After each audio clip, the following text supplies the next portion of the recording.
We tend to think of seduction as this physical thing, right? It's about charm, beauty, some kind of magnetic pull. But what if I told you that true, lasting seduction, it has almost nothing to do with any of that? What if it's a game played entirely in the mind, a deep psychological connection that taps into our most hidden desires? I mean, think about it for a second.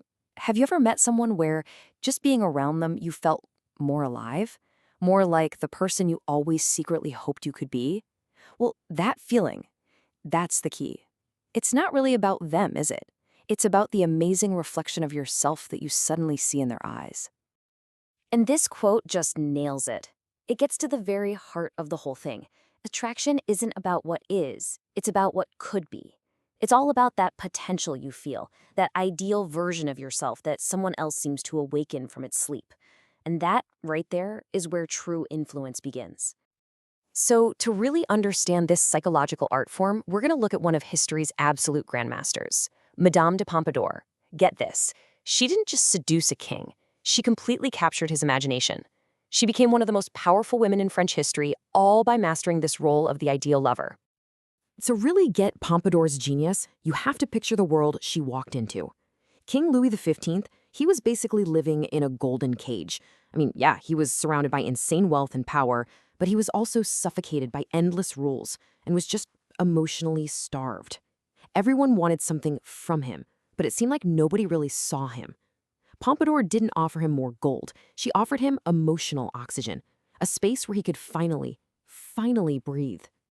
The core of her entire strategy was this idea we can call mirror making. See, she didn't try to be the most dazzling, brilliant person in the room. No. Instead, she became a perfect, empathetic mirror. She allowed the king to see his own unspoken dreams, his own idealized self, reflected right back at him. She literally became the canvas for his fantasies.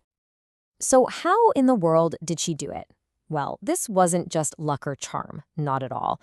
It was a methodical, almost architectural process of emotional construction.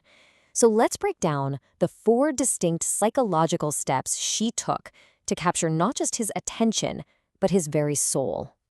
Okay, so these are the 4 pillars of her strategy.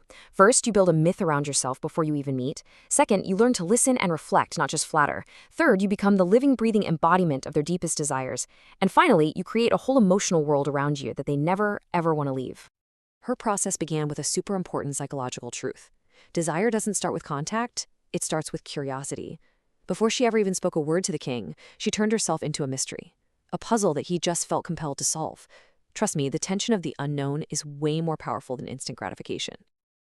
And her method was so subtle. She didn't chase the king, she attracted his curiosity. She'd show up at royal hunts, right? Just visible enough to be noticed, but never, ever accessible. She let whispers of her intelligence and beauty just float around the court, building this reputation. She turned herself into an idea, an object of yearning, long before she was a person he could actually meet. Okay, so once she had his attention, her approach was, for the time, totally revolutionary. Instead of overwhelming him with her own personality and her own stories, she did the exact opposite. She just listened.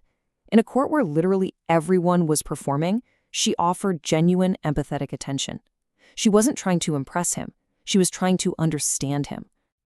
And what this does is create this powerful psychological bond we call empathic mirroring.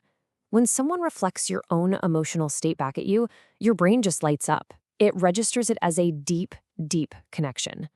For the first time, probably in his whole life, the king felt truly seen, not as a monarch, but as a man. And that feeling, well, it's intoxicating. It makes you feel profoundly real and alive. The next 2 steps she took worked in perfect harmony. It was a 1-2 punch. She not only mirrored what he felt he lacked inside himself, things like grace, intellect, tenderness, but she also created a physical world, an environment that reflected that exact same ideal. She knew that seduction is a total experience, one that involves all the senses. This is a classic psychological technique, and it's called anchoring. Her private rooms were filled with soft light, incredible art, pleasant scents. Every single time the king walked into her space, his nervous system was learning to associate her presence with peace, with safety, with relief from all the pressures of his life. She didn't just become his lover, she became his sanctuary. But here is the really crucial point. Seducing the king, that was the easy part. Seriously, any courtier with enough ambition could do that. Her true, undeniable genius was in what she did next, transforming that initial fiery passion into 2 decades of unwavering devotion and influence, long after their physical relationship was over. This is the question that trips almost everybody up, right? The thrill of the chase is gone, the mystery is solved. So how do you keep that fascination, that connection alive? Most people, they'd either cling tighter or they'd try to desperately reignite old flames. Pompadour? She did neither. She evolved. Just look at this contrast. The initial seduction, that was all about passion and mystery and excitement. But to sustain her influence, she engineered this masterful shift. She replaced passion with meaning, she replaced mystery with safety, and she replaced excitement with trust. She understood that what truly binds people together for the long haul isn't just passion, it's the feeling of being emotionally anchored. So how'd she do it? Well, she transitioned from lover to his closest confidant. She became the one person in the entire world he could be completely, totally human with. She offered him absolute psychological safety. But, and this is so important, she avoided becoming boring. She used art and theater to constantly provide something new, something surprising, showing him new sides of herself without ever threatening that core stability he desperately relied on. Ultimately, she transformed herself into a psychological sanctuary. Her presence became a mental retreat from all the ugliness and the stress of politics. And when someone offers you not just pleasure, but relief from your pain, they don't just become desirable. They become necessary. So, what can we take away from all this? The story of Madame de Pompadour isn't just some historical anecdote. It's a full-on masterclass in the psychology of human connection. Let's try and distill her genius into a few timeless, actionable lessons. Here it is, the playbook. Step 1, look for what a person secretly wishes they could be. Step 2, don't just give them what they want, awaken what they dream about. Step 3, make them feel like a better, elevated version of themselves whenever they're with you.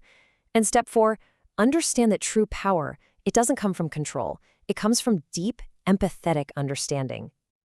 And in the end, this is the core lesson, isn't it? The body gets old, the heart can be fickle. But when you capture someone's imagination, when you become intertwined with their ideal self, that connection becomes part of their personal story. It becomes timeless. But we have to have a word of warning here. This archetype, it definitely carries a shadow. The psychological cost of constantly being a mirror for someone else, of managing their entire emotional world, it's immense. There's a very, very real danger of losing your own identity in the reflection that you're so carefully creating for somebody else. And that leads us right to our final question, something for you to think about. We've talked a lot about how to become a mirror for other people, but now turn that around. Think about your own life. Who or what is reflecting your own hidden ideals back at you? Who makes you feel like the person you've always wanted to become? The answer might just surprise you.